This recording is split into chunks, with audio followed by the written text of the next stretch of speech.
My name is Carla Day-Johnson, and I'm with the Hedberg Public Library Art Committee. I'm speaking today with Doug Hoffman of Watertown, whose artwork will be on display for the month of August at the library. Welcome, Doug. It's a pleasure to meet you. Pleasure to meet you too. I look forward to your display in August. I'm excited. Tell me how you got into artwork, right from the get-go. I remember my mother telling me that I was in the newspaper when I was a little kid. I was drawing beyond my years. Oh. So I was kind of like a child wonder or whatever. And art was always just part of me. And Where do you think you got that? Where do you think that came from? oh, my mother, my father was artistic. Okay. My mother she had her own talents. And, you know, when I got into trouble as a kid, they'd send me to my room. And I had all my art stuff there. Were you in trouble or not?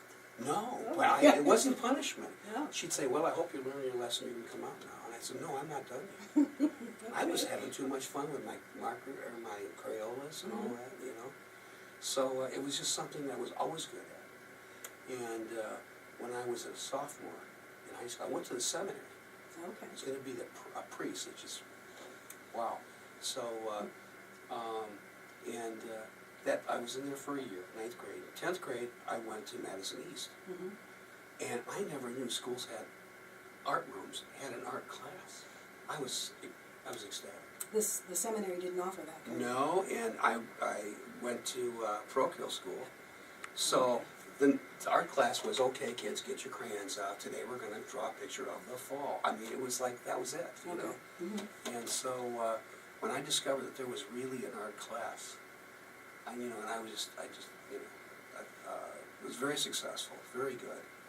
And so I had no other, I just always saw myself doing that. And my dad was a restaurant owner, one of the Hoffman brothers, and I just had no desire to go into the business. Yeah. And you know, I was, you know, in the art program, art education, and I did teach when I graduated for 1 year, and I was offered a contract, and I had a dilemma because I just felt like I had so much more to discover about who I was as an artist and about my life. And I had traveled to Colorado when I was in the service, and I loved it. So I had this dilemma: should I stay or should I go? And I went to my grandmother, and she said, let's sit down on the porch. Let's talk about it. She told me the story of her life. And I said, Grandma, what an incredible life. Why did you tell me all this stuff? She said, well, she said, I wanted to tell you that you have this calling, and that is the voice of destiny. Not everybody hears it. So you can stay here, teach for 20, 30 years, have a good life, a good family, but someday you're going to be sitting on your front porch, and you're going to be thinking, what would I be like? Who would I be? What would I have done if I would have gone to Colorado?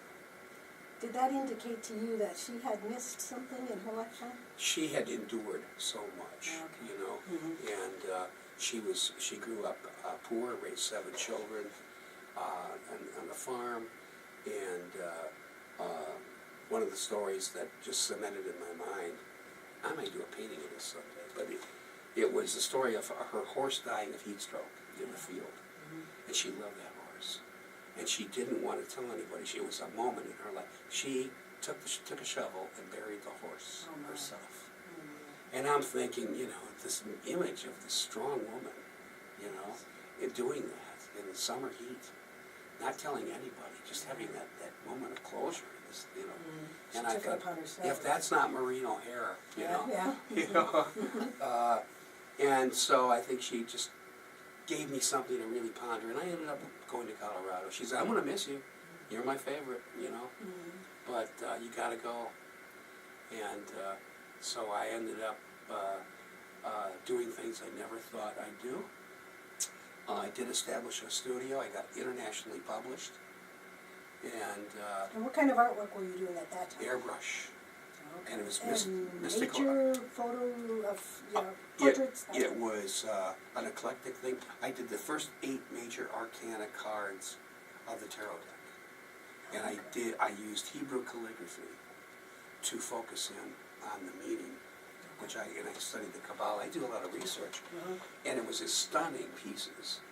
And that came to play later on in my life. But to be 27 years old and to be internationally published, and here I was washing dishes.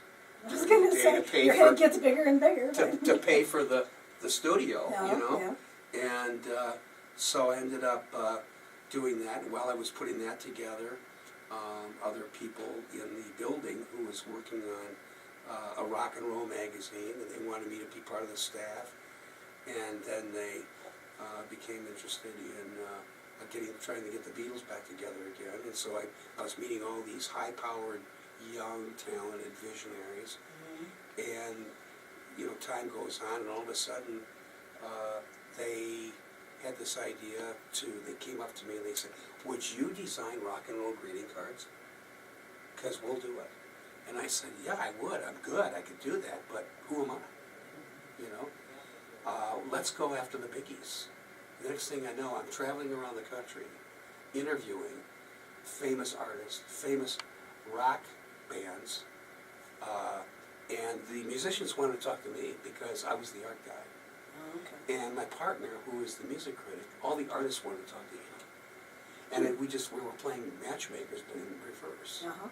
And so here I am, I'm 30 years old, I'm sitting down there with Kiss, manager, Fleetwood Mac. And did you find that a disappointment, or did those people... I was a shy Midwestern guy. Okay. Yes sir, So, yes ma'am. so they were stars And to you. they were the sons of movers and shakers from New York. And did they live up to their expectations? We got so close. The Tusk tour opened up in New York City at Madison Square Garden, and we were supposed to be sitting with Peter Max, and he had a personal issue that came up. He never showed up, and all of a sudden, credibility was damaged. I had to fly back to Colorado to take care of stuff, and it just never went anywhere. And so, shortly after that, everything just sort of like, well, that story is fulfilled. It's run its course. It's run its course, and the next thing I know, I'm doing artwork in downtown Denver for a restoration project. And painting love seats with this very exotic, in the first section, and so when that ended, I found myself kind of like, okay, now what am I going to do, And I found myself in the front seat of a yellow cab. That was 1980, and so when Reagan became president, I got in the front seat of a checker cab, and when he left, I got out. Really? So. That was where over 8 years, so I was doing that and doing some And art. were you thinking life is good, I'm just in a different place? Or? Yeah, everything that happens, I believe, happens for a reason. We find ourselves, we think, I'm on an island. And yet, we are all connected. And if we're aware, I love the Chinese word, they have a word, their word for confusion is the same one for awareness. Oh, really? So when you're confused, you're much more aware. You're paying attention. Okay. Okay? You even know you're confused. You are looking for an opportunity, because you're confused. So, while I was in the front seat of a checker cab, I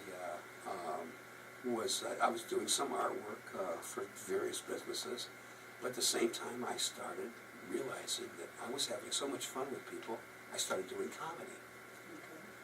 Okay. And I created a group called Cab Comedy. And so, do you remember Apollo 13?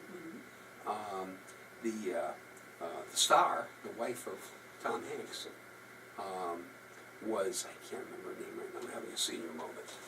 That's my third try this week.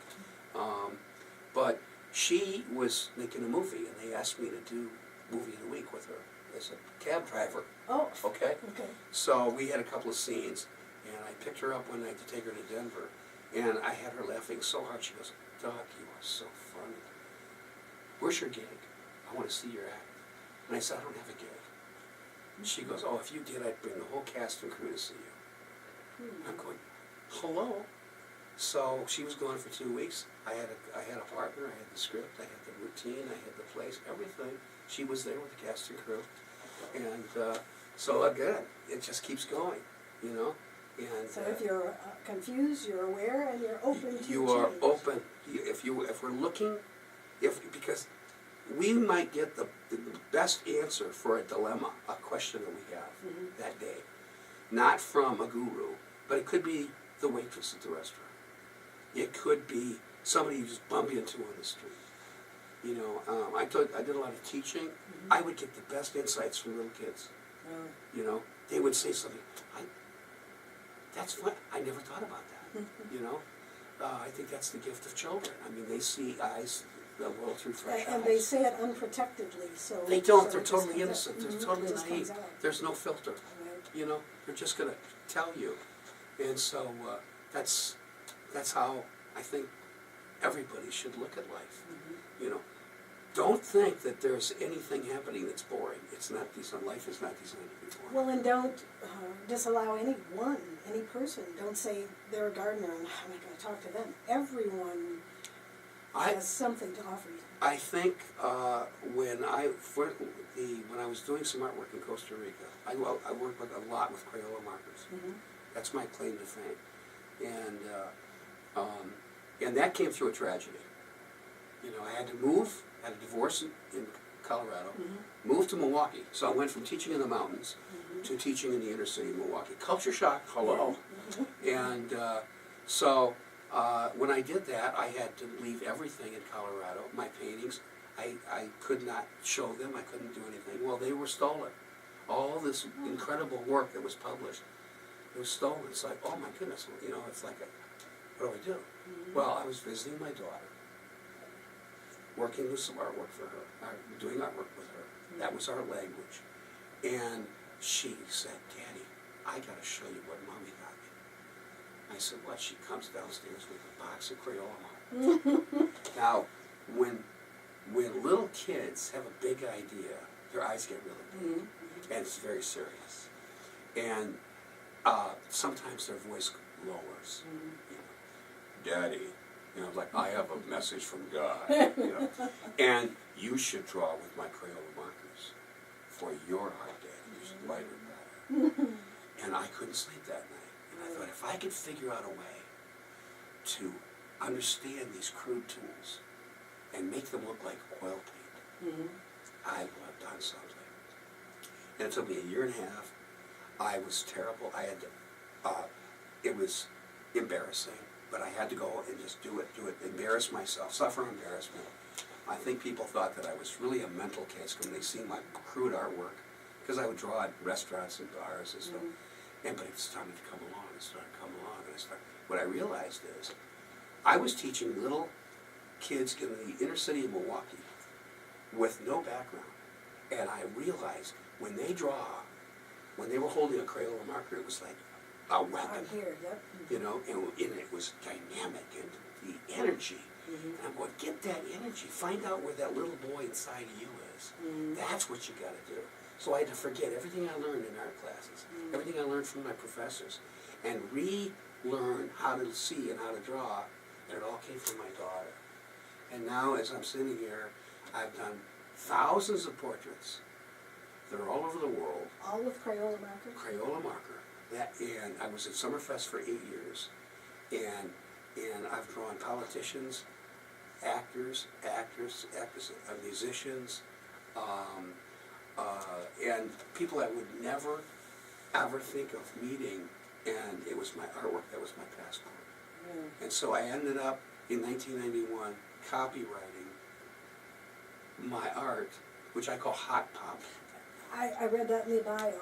Yeah. Explain some of that. Where's that? Because it's, you know, I was thinking, what are you going to call this? Because this has got a unique personality. When people say, what do you do? Yeah. And it's not watercolor, what is it? I draw Crayola marker and then go, I'm cheap, you know. I don't like to spend a lot of time in fancy art stores. I go to the garage. I go to Walmart. Right? I go to Walgreens. It's always there. And but I said, you know, okay, pop art. You think of Andy Warhol, okay? What did he do? He took a commercial product, Campbell soup, and turned it into an acceptable image, right? I'm taking, I'm looking at pop art in the terms of Crayola marker and doing very sophisticated stuff with it. And it's hot. The colors are hot. So it's hot pop. Okay. And I got a call from the Library of Congress on a Saturday morning, shortly after I applied for copyright. Well, sir, I'm just called. I usually don't do this, but I just wanted to call and congratulate you. Really? I said, why? Copyright, that's paid $15. Yeah. And he goes, no, you are the first artist to copyright the style of art. Really? And I'm going, but I didn't apply. He goes, well, that's the way you wrote it, sir. And that's what is accepted. So you were just copywriting your The word? name. Or The name, Hot Pop, but they gave me the style, because I guess I worded it or phrased it that way. So to be the first artist to copyright a style, I'm thinking, can I sit next to Picasso? Wow. I mean, you know, I'm going places. Michelangelo, I mean, I didn't do a ceiling, but I did something, you know? And I think, how did it take to get there? You know, all these roads. Well, that's an interesting concept, that you would copyright a style. So take, for instance, somebody who does oil very thickly, and you might have a name for it, but no one's bothered to copyright it. Yeah. In that I didn't do it intentionally. I think God works in these mysterious ways, you know. And how will that copyright come to serve you in the future? It already has. Yeah, it just cements. I feel like my mom flew. She was a test pilot in World War II. Oh, really? She flew Roosevelt's plane, Eisenhower's plane, and MacArthur's plane to test them out. She was only 21. And my dad was one. They created their own salad dressings. When Neil Armstrong. Is this the Hoffman House? Yeah. Okay. When Neil Armstrong went to the moon, he brought a little packet of Hoffman House Russian salad dressing, like you get with McDonald's ketchup. Yeah. And he took it to the moon. He didn't know if he was ever going to come back, so have a taste, you know, you like that. And so they had to leave all the trash on the moon, just for security and safety purposes. And so when I was thinking, gee, Mom flew all these incredible people during World War II, their planes, and Dad's, my last name is on the moon, next to the flag, and I'm going, and I got that Hot Pop copyright. I'm part of the family, you know? It was just a thrill, to know that I did something pretty special because of the way I apply color and form to an object. I don't mix colors. It's always one color next to another, and that defines the illusion of space and form. That's the style. And these portraits that I've done, dynamic stuff, takes me 20 minutes. 20 minutes, they're like, this size, So, and people are just watching these. When I draw to music. Now, is this what you're doing at Summerfest, is portraits? I was doing Summerfest, not this year, but I haven't done that in years, but that's what I was doing, 12 hours a day. No sleep, bad diet, and all of a sudden I'd have these breakthroughs, because your mind just, you're doing it so often, and you're so focused that, everything is just, it's like driving by. Yeah, and people would see me, they'd be watching me, and the music would go up, and I'd go up, the music would go down, and I'd go down. Dramatic personality. A little staccato, and I was, and people are going, is he having a fit? No, he's having fun, And so the crowds would get together, and they'd be watching this. And I love drawing people because your face is a map of your life. I want to capture that map. It's not your face, it's the house of your spirit. That's what I want to bring out, And that's what you're thinking about. That's what I'm thinking. Where's the spirit? How can I celebrate the spirit of this person? Okay. And one day at Summerfest, this is a great story, and I tell it to a lot of people. there was a little 5-year-old who was watching me for hours, and she was good. She was paying attention. And she was with her dad. Well, you know, she reminded me of my daughter, you know, and I really appreciate her being there. Her dad was just so good. So I'm drawing this woman. She's paying me $80 for this portrait with Crayola markers. And she's an eloquent-looking woman, in her 50s, long statuesque neck. And so I'm just towards the end, and I said, little girl, come over here. What's your name? Would it be okay if she drew your earrings? Now, she's paying me $80 for this, right? And the woman said, yes. So now the little girl is sitting where I should sit. You know, they do that to get the tongue. And she's really serious. She's doing the earrings, and I had to go to the restroom. I've been sitting there all day, so I left. And there was about 50 people standing around. When I came back, it was about 100 people. Because they thought that she did the whole portrait. And here's this 5-year-old, and people are going, honey, get the camera. I'm telling you, this is an idiot savant we're talking. She's going to be on 60 Minutes. My would to God's yes. You know what I mean? And so people are going crazy. And I come up, and I said, oh, you did such a good job here. And she goes, thank you. And she gives me the marker, right? The markers. And the lady says, oh, no. Oh, and then I sat down, and I just signed my name. And the guy. It was the guy. Well, the woman, God bless her, asked the little girl to sign her name too. Oh, okay. And now that little girl is probably about 30. And you think, I'll bet you, she has never forgotten that moment. And her dad certainly hasn't, you know. And those people standing around certainly have. You know, the power of being able to interact with people on a positive note. And including somebody in things. And it was like, she didn't have to say yes, you know. Right. And it's just, that is a moment that, is good, has a lifespan forever. Right. Forever. Well, that leads me to a question. You obviously have art talent and the background, but there are a lot of people who have that, and they maybe don't get past the front door. Where did you learn, or what part of you makes you get out there with it and be successful Celebrate, with it? have fun with it. Have fun with it, but make a go of it. Some Yeah. people want to do artwork, but they do it Tuesday morning at 9, and then you don't see them for another month. Yeah, How did you get out there? I think it's you see that in musicians. You know, where do you get the drive? You know, I think my daughter asked me one time, Dad, how do you know what to draw? How do you make a decision with the paint? I said, that's easy, right? I fall in love. She goes, oh, Dad, you sound like my professor, you know? But that's what it is. You fall in love. If you're really in a love affair with something, it doesn't matter how late it is. It doesn't matter what you have to go through, what you lose, whatever. It's always there. It's always there. So you're interested in it and you do it. You pursue it. Your choice is not what do I paint or draw, it's what don't I paint or draw, because I want to do it all. Yeah, when's the next love affair? You know, what it could be. Somebody that,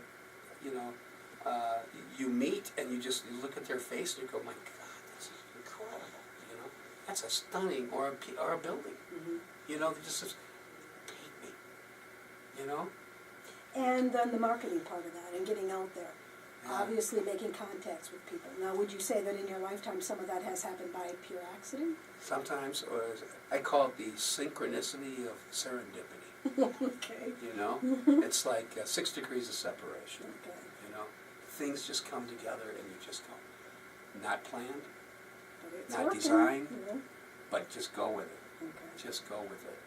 You know, so I moved from Janesville to Watertown.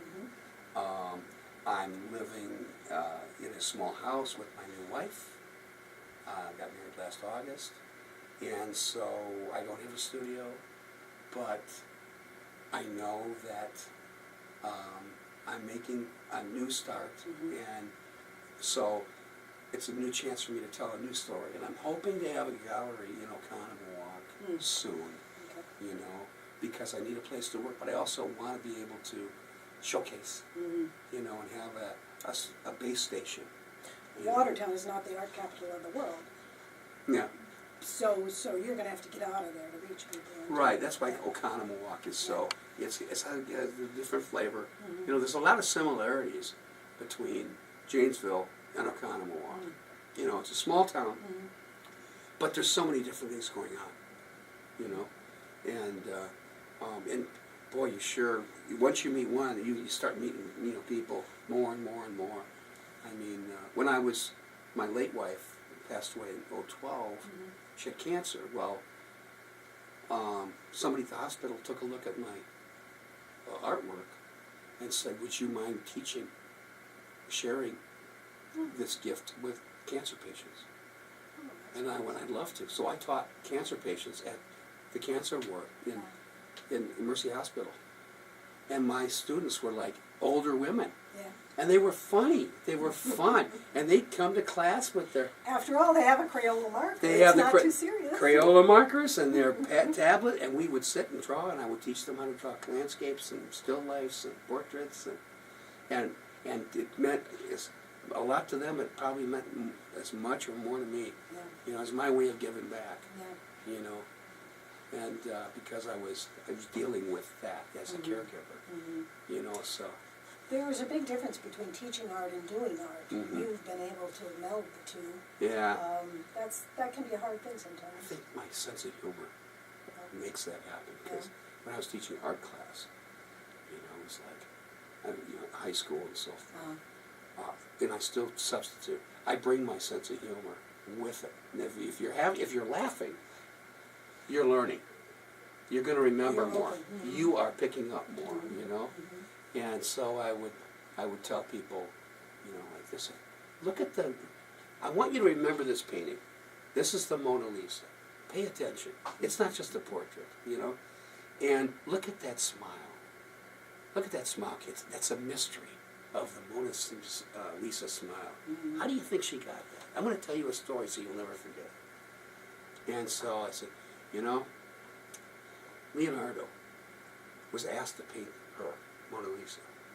But she was a negative-minded person. And he didn't want to paint her because she was so negative. You know, it's, beautiful day, Mona. You know, but it's going to rain tomorrow. That's the way she was. And finally they said, please, please, please. He said, okay. So he goes, okay, Mona, you can just see this. Okay, Mona, just to give me the nicest smile. Big grin smile, open as teeth a smile. So she smiled and she got no teeth. And he just said, I cannot do this, Mona. You got no teeth. I want you to close your lips. Close the lips, a little perky just a little bit, you know, little smile, and then it paint you this way, because no teeth, that's not going to work for me.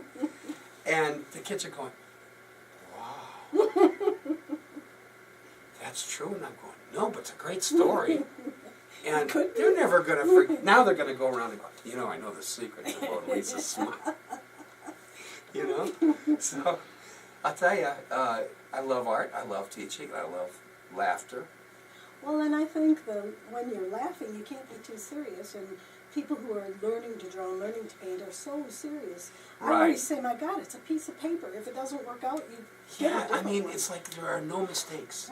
Right. When I tell my students, especially the cancer patients, don't worry about it. It's no mistakes. Because every mistake is an opportunity. Yeah. You know? Celebrate that mistake. Don't throw that piece of paper away. There's something magic in that mistake. And don't worry about it. No. That's the worst. People would say, you. people would say, you know, you've been drawing 12 hours, so I see you, and you no pencil, nothing, you just go. Don't you ever make a mistake? I'm going, I count on it. Yeah. You know, I make a mistake. I'm just very good at illusions. Distraction. You know, it's like a magician.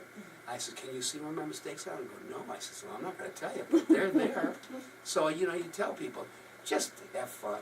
If it's painting, sculpting, drawing, just enjoy it.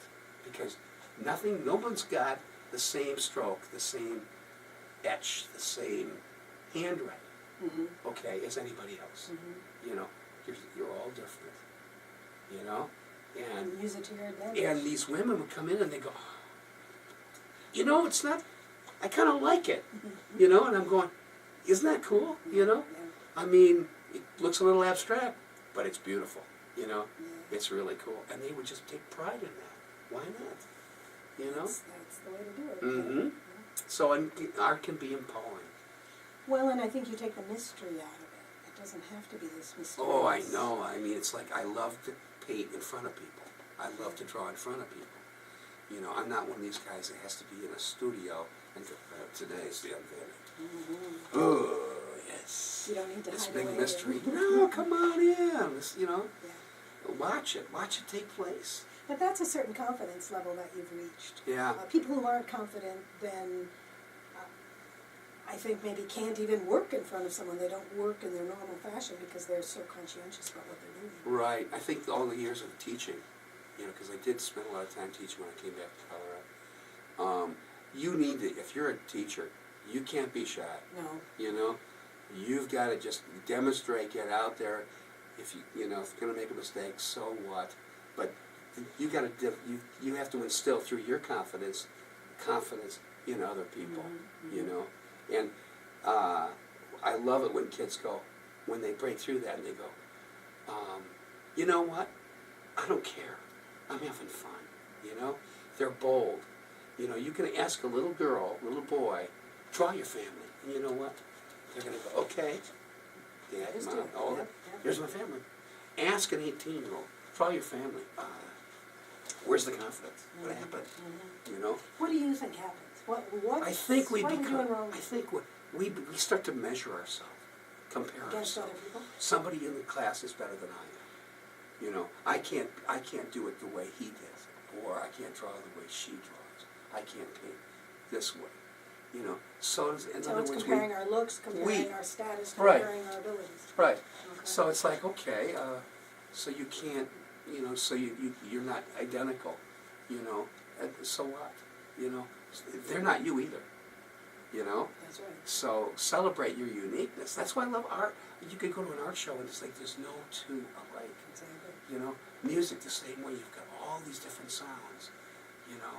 It's such, we live in such a sea of choices and differences. And you don't have to meet up to anybody's expectations, but even in the classroom setting, I think you have that. Right, yeah. Which it's unfortunate, but. And I will set, you know, I'll look at the kid that makes the mistake and he wants to throw it away and I'll go, wait a minute. And I will take that one piece and put it up there and say, I want you to appreciate this because this is proving an art concept without intention. Mm-hmm. And it's working brilliantly. Rules are meant to be broken. You know? Mm-hmm. Mm-hmm. You got to learn the rules to break the rules. Right. But let me show you what rules this fits. It's not, because I have changed classes. I've changed a project because of a beautiful mistake by one student. I thought I was going to do this, but this kid screwed up so wonderfully that now we're all going to enjoy it. You know? Yeah. And you should see the look on their face like, wow, we're going to change our whole project because of a mistake I made? Yeah, because it was beautiful, you know? It allowed a whole different spin to this idea. Well, and you change their life in that moment, and you change everybody else's idea of what a mistake is too, I think. Yeah. At the same time. And we see it all the time. You know, like some of the greatest lines in movies was a mistake. Mm. You know, it wasn't written. They just did it. And the director said, you know what? That's You know, better than what I I want to did. keep that. Yeah. You know, that was nice. The idea that children, like you said, when you were little, you had this ability because you spent a lot of time drawing and you had the influence of your parents. I think there's something to that when we say, oh, it's a gift from God, this little person knows how to do this and they're only 2 years old. Yeah. I think that puts too much power, takes away personal power. I think people can learn that concept. They can learn to see as an artist. And once they do, then I think they can build on that ability. Yeah, it's the why. You know, it's like, you know, it's not the who and the when and the how, but why did this person do it? What was the reason? And what is it about something that I'm looking at that makes me see what I'm seeing? And how can I draw that to make somebody else see that as well? Yeah. And that idea that you see see things the way they should be seen, or Somebody once simplify told me, them. when you go to an art show, Mhm. you're having a conversation with the painting. It's the painting and you. Mhm. It's a private conversation. What is it saying to you? Mhm. You know, how are you interpreting that? Because no two people can interpret it the same way. And you can't even explain it to somebody. No, it's a because private. the words aren't, It's we a don't it's have a enough words. nonverbal. But it's a private conversation. Mhm. You know, I remember a rabbi just talking about picking up on some of the things you said. He said, "Do you know how to make God laugh?" And I'm going, "No." He goes, "Tell him your plans." And I thought, and I'll never forget that. You're like, that must crack him up. You know what I mean? Oh, that's what you think's gonna happen. Boy, are you in for a surprise. Dreams, yeah. Tomorrow, you know? Do you ever have a tendency of, I noticed this from having taught for a lot of years, when you look at somebody else's artwork, you start to pick out things that maybe could have been done differently or better, or it's a natural critique that you do. Because when I taught, people would say, "Tell me what I did wrong." So, do you do that on other people's artwork? Do you? I think. Because it can be kind of a pain. It's Yeah, I can remember. It drags you down. I can remember one kid said she was struggling, and I said, "You know your problem is." She goes, "What?" I said, "You're making it too difficult." You know. I said, "The masters made it look hard, but they didn't cheat, but they really had techniques that really, you know, how did they get that glisten? They paint, they scrape, they paint, they scrape. Oh yeah, that's how they get the little tiny fragments of light and create the luminosity in the skin." Mm-hmm. We thought they were doing this. They were doing this, you know? Mm-hmm. And I said, when you really take a look at it, so I took the brush out of her hand. She was painting with a little brush. I grabbed the big brush, and I went, "You want the sky? Here's the sky." You know? And she looked at me and she goes, "Oh, that's exactly. That's exactly. Oh, thank you. I hate you, but thank you. You know?" I said, "Make it easy. Just make it easy." But I always like to ask the question, why did they make the decision as to use these colors or interpret it this way, you know, the style, whatever. You know, I'm more intrigued with the why. The decision making on that. Yeah, you know, because they had all these choices, but they picked this one. You know, and it gives you an insight as to where their creative spot is. You know. Well, and people who paint series of things, do you work in series much? I never did that, and then one time I tried it. And I thought, this is sort of refreshing, because you can try this one time, right, and then do the same thing and try this. Yeah. And as many copies as you want to make, trying different things. It's an educational process. Yeah, yeah. I don't myself. It's more like everything is kind of has its own appeal. But there are paintings that I've done that I'm thinking, I wonder what this would look like if I chose this mood. If I'd done it this way, right? Just, You know, if I painted this building, and if it was more in the evening, how would that look? You know, and maybe I do it, maybe I don't. But or somebody will say, you know, what I love about this, what I was thinking, and I'll pick other suggestions. Yeah. You know, up. I just, as long as it's color. You know, because I dream in color. I'm all about color. This lady told me, well, I want you to use this marker and this marker, because this is my rugs, this is my carpet, this is my walls, this is my drapes, this is my furniture, and they're all browns. And I'm like, nah, that's not going to work. So that's not the way I think. So I did her portrait in the color, the full color arrangement. Because I don't use black, I use brown. You know, if I was doing your hair, I would use teal blue. The white would be the negative space. Teal blue and a little pink, and it would read your color without being fauvistic about it. You know, your eyes blue, so I would use purple, right? And I see you got a little hazel. You know, so I'll throw in a little dash here. If I wanted a little touch of brown, it would be red and green, and then swipe it with blue. I create my own brown. Okay. So, but I've got all this stuff happening, and black hair is red, dark blue, in teal, and it reads jet black. And you do layer upon layer, No, side by side. side by side. Yeah. Okay. And I learned these colors, like especially the eyes, not from art teachers and so forth. I got really good tips from cosmetologists, from makeup artists.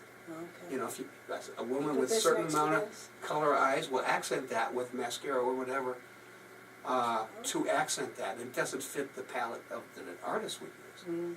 So I learned something from, you know, people that know makeup. So when you're using Crayola markers, you have the color as it comes off the shelf. Nothing, Yeah. you one next to the other, you don't even blend. When I do watercolor, I can blend or not, but Yeah. I'm stuck with what comes in the tube, but I think I have a bigger Right. array to pick from than you do. Yeah, with it's Crayola. real different. I mean, I pay attention to Crayola because they change their colors every so many years. Have you Really? noticed that? Like they'll have, like they had neon, they dropped that, Okay. and then I have to get used to a different color set. But see, Oh they no, not my favorite yellow. yeah, I know. There's a withdrawal thing, and but they do that because they plan years and years and years ahead of the color choices that they have. Okay. They study trends in terms of colors of cars. Oh, are they part of that whole scheme of mauves and blues are in this year and greens Right, and peach and next year? drapery. What kind of colors are people doing their they're home? tied into that. They're tied into it. Okay. They know what's going to happen, and so they plan their marketing accordingly. Okay. You know, and I I learned. wouldn't think they would care, but I suppose if people are, They're looking at their market. I wanted to be their spokes artist. yeah. You know, I thought that'd be great. And this is going back. Maybe their culture has changed. This is going back to the early '90s, Okay. mid '90s. But they told the person that was doing an article on me that they did not want me to, represent the company because I would cause college students, adults, older people to use their product. They didn't want that. Wow. They wanted their market, once you get to a certain age, I think it's like 13, they're no longer selling to you. At that time, that was their philosophy, you know. And here I was teaching college kids to use my Crayola markers effectively via my style and approach. And they were saving a lot of money. And their college professors were accepting the work, even though it was Crayola marker, you know, and it was fast and cheaper and, cleaner and so forth. But they weren't interested in that. And I found that was really interesting. Why would they pick and choose their customer under the Yeah, advantage? you don't. Once you turn a certain age, you don't exist. That makes It's no sense. all That doesn't little even make kids. business sense. I know. It shocked me too because I thought it was perfect. I mean, I would love to be a spokesman for And Crayola. you would think they would have all kinds of things to I know, say to you. and I got my inspiration from a 3-year-old, my daughter, Yeah. because she saw something, and she encouraged me to restart my life with Crayola. It changed my life. Yeah. My daughter, at the age of 3, completely put me on a new path. Yeah, and You know, there's a whole thing going on now with adult coloring and coloring books. for yeah, adults. that's true. I wonder what they think about that. Maybe they've changed their philosophy. Maybe, because cultures change, and people die, people retire. So it's going to be interesting to see, how Crayola responds to me in terms of as I celebrate, Right. my later years. I'm 68, so I can, being rejected doesn't affect me, as long as you're nice about it, Don't be rude. Yeah, don't be rude. I'm leaving on my own. It's about, can I bring my markers, with me? I love it. Well, you've brought some work in today. Yeah. Let's talk about some of that. Okay. I've got one here. That is a very famous race car driver, Mario Andretti. And that was from a photograph that was taken his last race in the Milwaukee Mile, the last time he raced in Milwaukee. And he was looking at the track before the race. And you could just imagine, he's thinking, he's remembering, you know, this is it, this is the last time you're racing here, you know. And he knew that was his last time there. And this gentleman saw my work, and he says, would you, I'm going to go out to the Phoenix, and I'd like to see what he would respond to if you would do a portrait of Mario Andretti. So he took the work out there, he loved it. He said, that's amazing. And so he said, what do you want? And my friend said, well, would you give us the right to copy it? He's got the original. And we'd like you to sign 150 out of an edition of 500. And so that's his signature in pencil right there. That's 28 of 500. And so I got a chance to learn a little bit about racing. I went to Indy. I met his son, Michael. And, you know, just because with my artwork, you know, and I actually did some, you know, some portraits while I was in Indianapolis. But, you know, this is, you know, a celebrity. And I got to meet him, and I had a picture of him and I sitting there shaking hands, and I'm thinking, this is a legend, you know? This is like shaking hands with Bart Starr or Brett Favre, you know? And he's thinking, I'm shaking hands with the man who Yeah, he just said, this was, yeah, and here I am at that time. I had dark hair, I had a long ponytail. You know, this was right outside of the Milwaukee Mile in Milwaukee. And I just had to pinch myself. It's like, is this really happening? You know? See what happens when I listen to a 3-year-old, and this is where it's happening, you know? And I just enjoyed that so much, you know, drawing it. And that's all done. That's a print, but it's all Crayola marker, you know. And I use the white space as my negative, and I just paint the shadows, you know, and frame it out, you know. A minimal amount of strokes to Very. to get what you Yes. need. Yeah.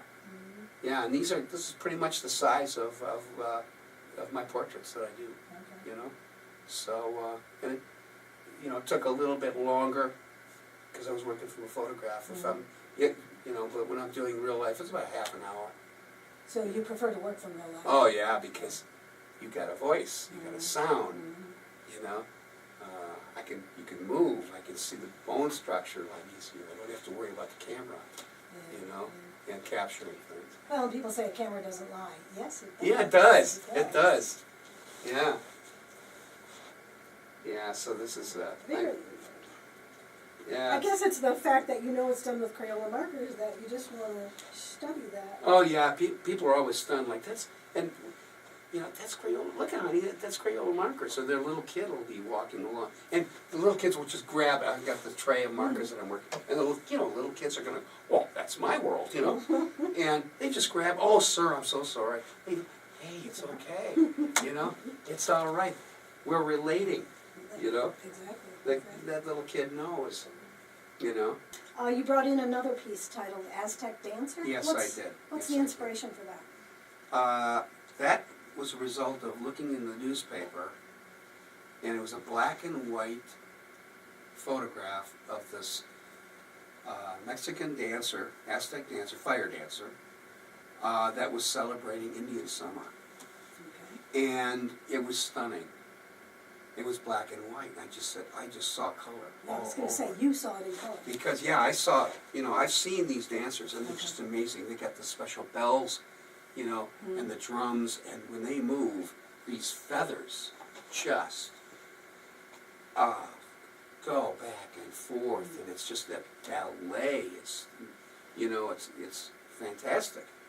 And so I clipped it out and put it in the file for, my goodness, I think I saw that thing in 91 or 92, and just all these years, 10 years go by, and I realized it just kept on getting louder. I'd pick it up and paint me. And I put it back, pick it up later, paint me. And so finally I started, and I started that in my art classroom when I was teaching high school. And it still took me like 5 years, because I would start it and some things would happen, and I finally finished it in '08. But yeah, I just fell in love with the color of her skin, the look in her eyes, and this incredible, it's just that it was so beautiful and balanced. And the challenge was every feather had to have a different combination of color, and they were overlapping. Mm. So it was kind of like going back to doing op art in college, late at night, when you were doing these mind-bending, and you get a severe headache, you know, and so I just had to, it was sort of like, where am I? You know, where, okay, I'm doing these combinations, and where does this go? Because it's overlapping with this. So it's a puzzle. And it was a puzzle, and so I had to do something to sort of break up the tediousness of it. And so I decided, let's celebrate the fluffs at the end of it by putting tin foil to the canvas, and let that reflect candlelight and sunlight, and it becomes kinetic. You know, you're walking by and it just starts, you know, flickering, and it was like, that's what it needs. You know, add that sense of movement to it. You know, so I've been doing that more, using colored tin foil. So a little mixed media. Little mixed media, and when I do architecture, I'll slap that in, some of these for the window, so it looks like there's a light on. Oh, you know, yeah. and it's just a reflection. And abstract, you know, pieces that I do, I'll throw some of that in. And it's my sister commissioned me to do an abstract. I use nature, leaves in the fall, and just this totally abstract. Some people say, oh, it's an underwater reef. No. Oh, it's leaves in the fall. But I've got these. Everybody sees something different. Everybody sees something different, but it's fun because of the tin foil, you know. Now, when you're from a physical standpoint, when you're using the Crayola marker, you don't need to seal them, or do you? Oh yeah, and I always advise people, please, like most artwork, don't put it in direct sunlight, you know, or ultraviolet, because that will bleed it, you know, and that will do the same thing with paintings, you know. You be careful, direct sunlight is bad, you know. And you coat it with something. Sometimes, yeah, you could. There's a spray, 3M spray, and some people will use a special glass if they put glass over it, etc. But it's pretty stable, you know, especially with that 3M, spray. Okay. It just seals it. Yeah, and of course I like to take, when I'm doing Crayola on paper, a heat gun to set it.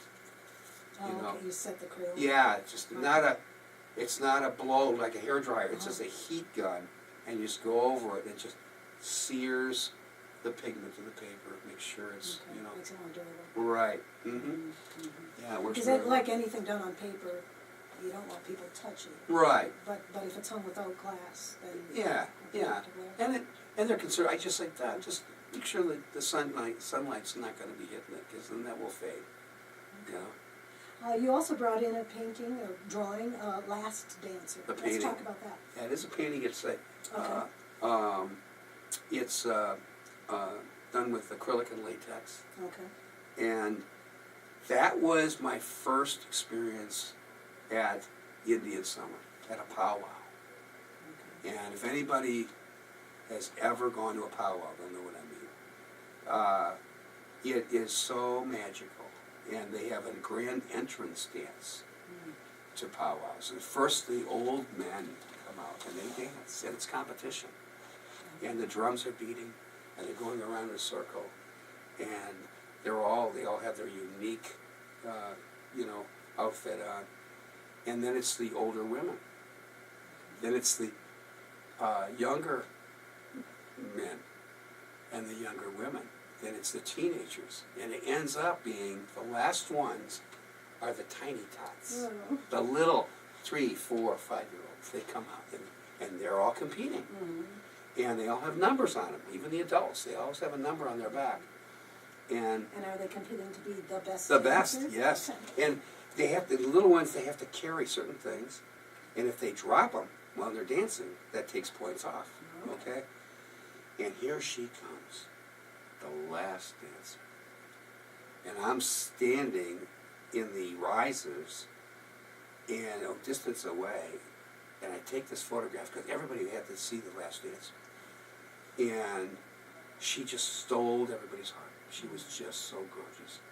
So I took a picture of it, and it sat in my pile of photographs for years and years and years, like 9 years. And finally, I looked at that and I went, and she was only the size of my top of my baby finger in the photograph. So I blew her up, and now she's about 5 feet high, you know, and in this, I put her on clayboard with acrylic and celebrated it from that photograph. But there's a number, and it was, I think, 375 or something like that. And so she's on the official documents of that year's Summerfest at Powwow. Not Summerfest, but it was Indian Summer Powwow. Okay. And that's part of the record. Oh. So I can, if I wanted to, go back to that year and say, what was the last dancer? 375, I think, or whatever number that is on her.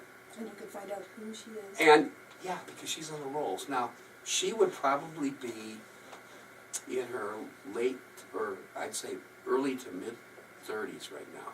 And did you say she was about 5 years old? About like 4 or 5 years old. Okay. And this was in the early 90s, so, yeah. And she's got her own family now, probably, you know? Yeah. But I would love to be able to say, this is you. You at that time. Yes, the last dancer.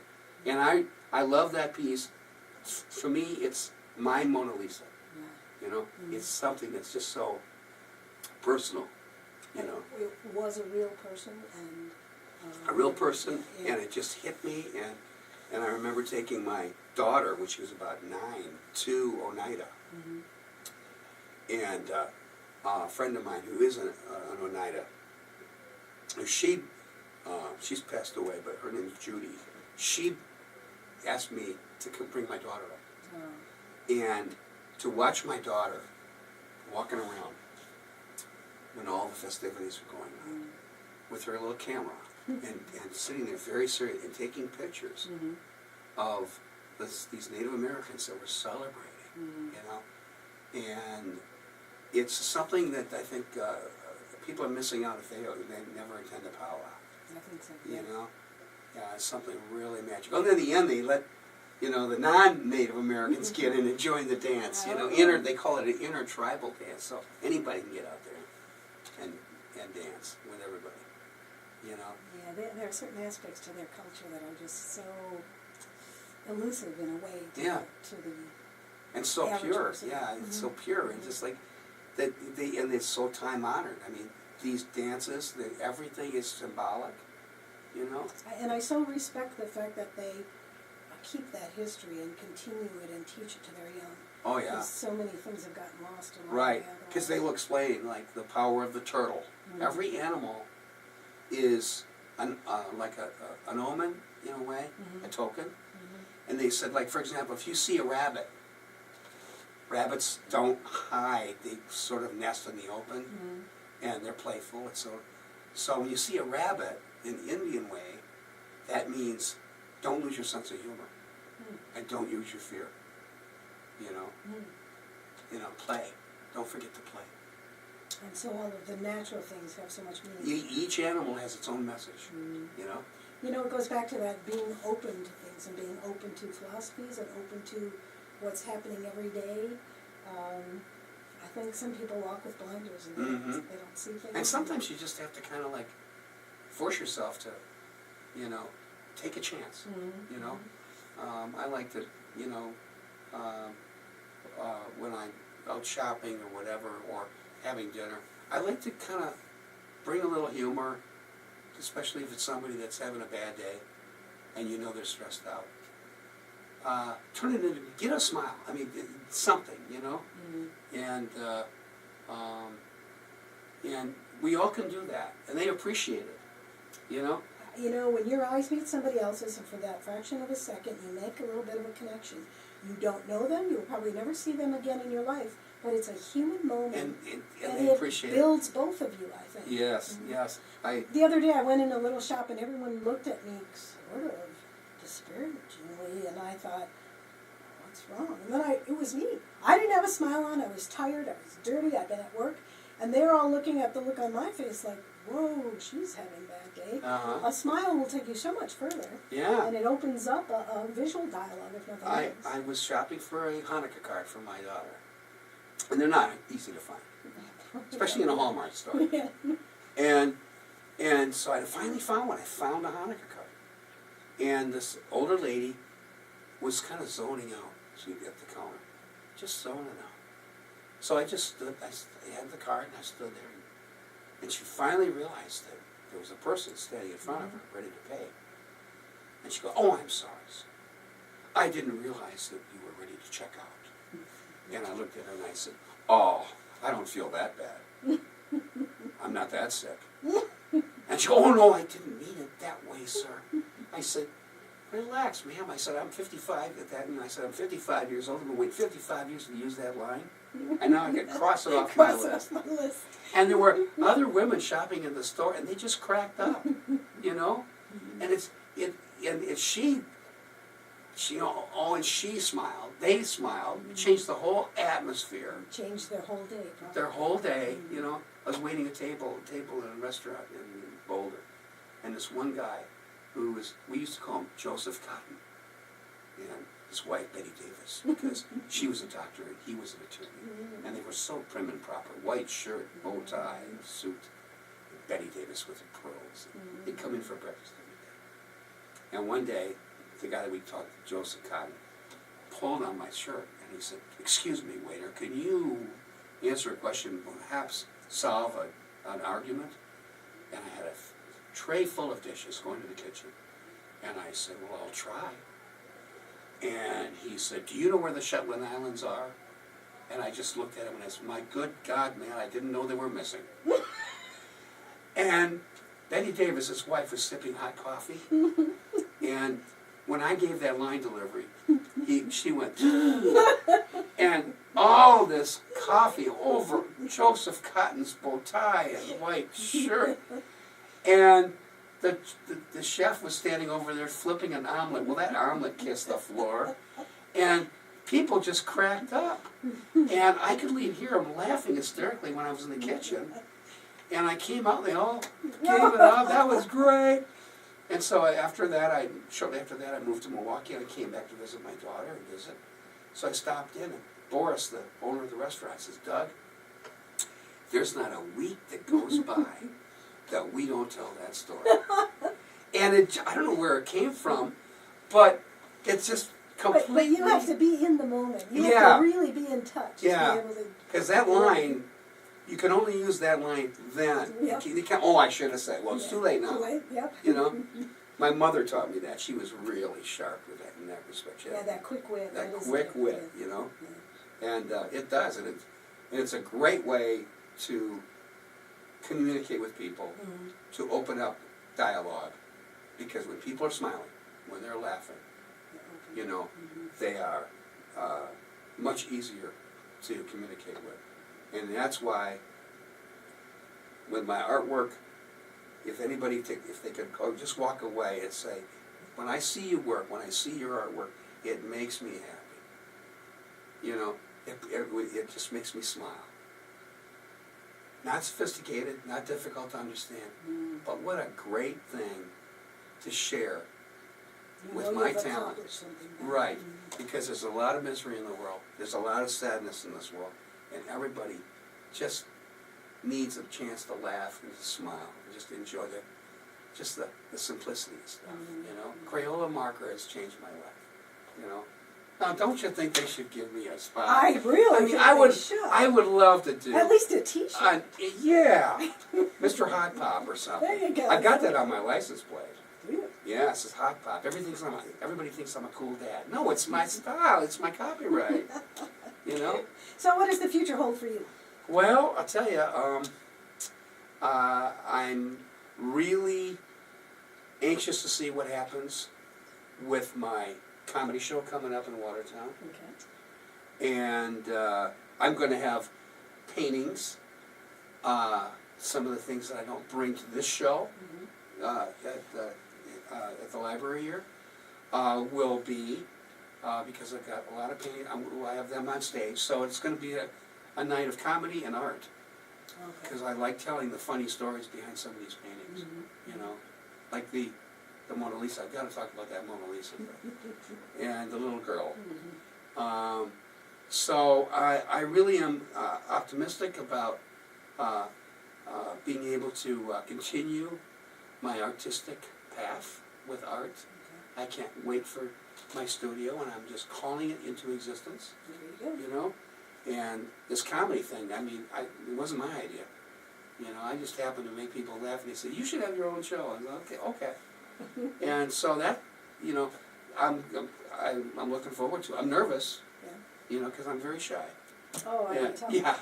You know, being a little nervous though keeps you on your toes a little bit. You know, if I'm nervous, I think I'm going to have a better show. You know, if I'm not, I should worry. You know, So. because the tension is good. Yep, and it keeps you zippy, keeps you It keeps, yeah, on. I tell you, you know, stay focused, stay on, you know. So, you know, and then I enjoy going to I teach in the Watertown School District, and I love being around the kids because there's nothing to rejuvenate you better than being around kids. They will do it every day. Oh, and kids are smart these days, aren't they? And I love it. I don't go to work saying, oh, I've got to go to work. No. I look forward to it, you know, and then when I see them go, oh, it's Hoffman, you know, we're going to have a great class. Yeah, we are. You just kind of fill in? Yeah, and I never know. It's like, you know, this could be 4th grade. Okay, this could be 8th grade. This could be this class, that class, you know. And so I'm always learning new things, you know.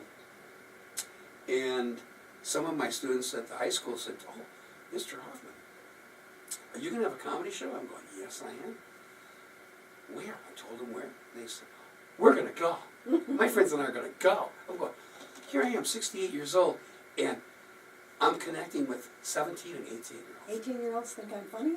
That is something, man, you know. That tells me I'm in the right place. You have a gift. You know? Yeah.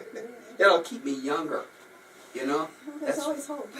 I don't, you know, if you enjoy teaching, you know, you can, a teacher that enjoys teaching, they stay younger, you know. I think that curiosity and that you're enjoying what you're doing adds years to your life. It really does. Yeah. And it brings other people in, so it helps them. You know, and smiling. You know, they say, you know, when we smile, we laugh really hard.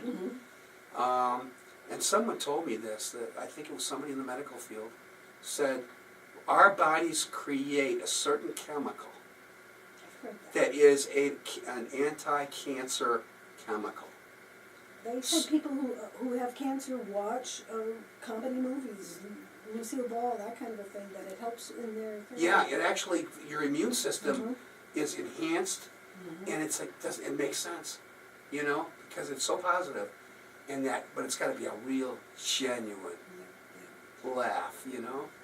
Well, so. A little laugh leads to a big laugh. I think that's right. You're either you either get into that, and you're that kind of person. I feel bad for people who don't find anything funny. I know. There's just so much.